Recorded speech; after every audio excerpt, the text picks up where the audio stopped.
You were listening to chartingwealth.com for Friday, October 6, 2017. What do we see going on in the markets? We see the S&P 500 is up 0.59% for the day. The NASDAQ 100, the Q's up 0.98%, almost a full percent.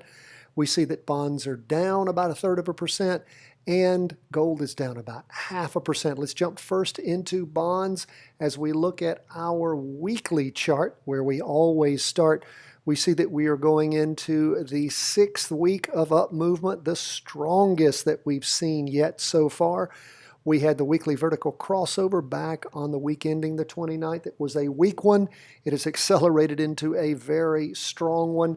We look at the 2-day chart. What do we see going on? Well, the 2-day chart crossed over going up back on the 12th of December on that Tuesday, then slid sideways for quite a while, started really shooting up on the 2-day chart on the 2nd of October, and has continued to move up strongly. The latest first day of the 2-day candle on the 5th of October is another strong one below the Bollinger Band, but still well above the 2-day trend line. We could probably tighten that trend line up a little bit since we have had, yes, in fact, we've now tightened it up pretty well, and we actually have 3 good 2-day candles, and of course all the movement is above, and it's 2.5 because it's just the first half of a 2-day candle. On the 5th, that'll close out on Friday the 6th. And what do we see going on the 4-hour chart? It just continues to accelerate up. It crossed over going up back on the 29th of September, and we see nothing but green up all the way back to the 27th of September. Beautiful green up movements, no pullbacks at all. Just strong up movement on that S&P 500. Okay, now let's go back to our weekly chart. We shall take a look at the Qs. It was up 0.98%, still in a confirmed down move on the weekly chart, but a big green up candle. Will it be enough to make it cross over later? It might be. It might be. Let's look at the 2-day chart. It, of course, just now crossed over, and again, can't confirm it yet because it's just the first day of the 2-day candle. It is moving up, so we shall see what we shall see going into, well, we actually started to see that up movement on the 28th of September, and of course it's continued, and we'll see how strong that will be as the week finishes off on Friday. Doubt it's going to be enough to cross it over going up, but we'll see. But again, strong up movement in the Qs. What do we see going on in the 4-hour chart? We see that 4-hour chart crossed over going up on the 4-hour back on the afternoon on the 28th of September, and has continued to rocket up with only 2 pullback candles, one in the afternoon on the 2nd of October and the other in the morning on the 4th of October. Other than that, strong up movement and really just a hyper acceleration here for the last day and a half. So lots of strong up movement on the Qs. We'll see. And when we do have a weekly vertical crossover on those Qs, we will let you know.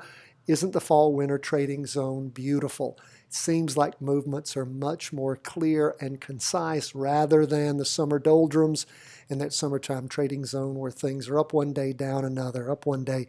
And even though you may have up and down days in the fall-winter trading zone, it tends to move more strongly in one direction or the other. So we've talked about the up moves. What about the down moves? Remember how we had the weekly vertical crossover at the end of the week on the 29th? And what have we seen happen? Well, we've seen TLT, after that weekly vertical crossover, continue to move down again, down strongly for the day. What do we see on the 2-day chart? Continued strong down movement, a nice, pretty clean trend line. We can clean it up a little bit better. And there we go. Now we've got going on 3 candles connected. Movement still below that. So looking quite well for our down trade on TLT, as we called it. What's going on the 4-hour chart? Just continuing to see it peter down. We were a little concerned it might cross over going up when it got so close back in the afternoon on Wednesday, but again, movement continued down, but continue to watch that. It's awfully close and could be a little bit dangerous, but we've seen some, again, some nice down movement as we suspected with that weekly vertical crossover. Now, what's going on with gold? Will we have a weekly vertical crossover going down on gold by the end of the week? Looks like we probably will.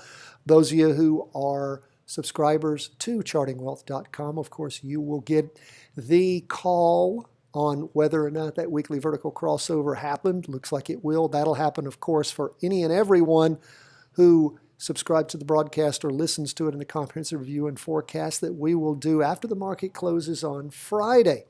However, if you want to sign up for our text service, we're happy to send you out a blast text. Sent one out this last weekend on TLT.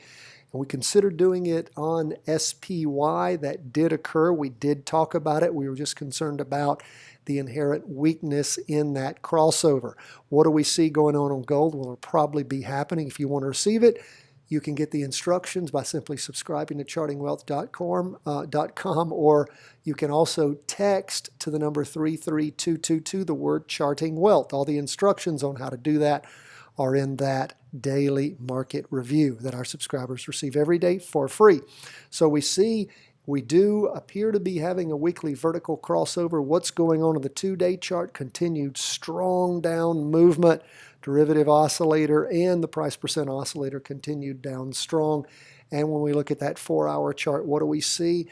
Been sliding sideways up for a little while, but look, it looks like it's doing the same thing it did around the 26th, where gold tried to cross over going up on the 4-hour chart and then rolled off. It might be happening. We shall see. Gold was holding itself at about what the 121 mark or so. And of course, it closed the day at 120. Let's see what it closed the day at 120.71. So we'll see. Just keep an eye on that 4-hour chart, whether it's going to cross over and start going up or not. Derivative oscillators continued to lose downward energy, awfully close to crossing over. So keep that in mind. Remember how prescient this 4-hour chart is. Folks, that's where we are at the end of the day on Thursday as we go into Friday, the last day of the week, the 6th of October. We so appreciate you being with us. You have questions, problems, concerns, let us hear from you. You can always write us, cw@chartingwealth.com.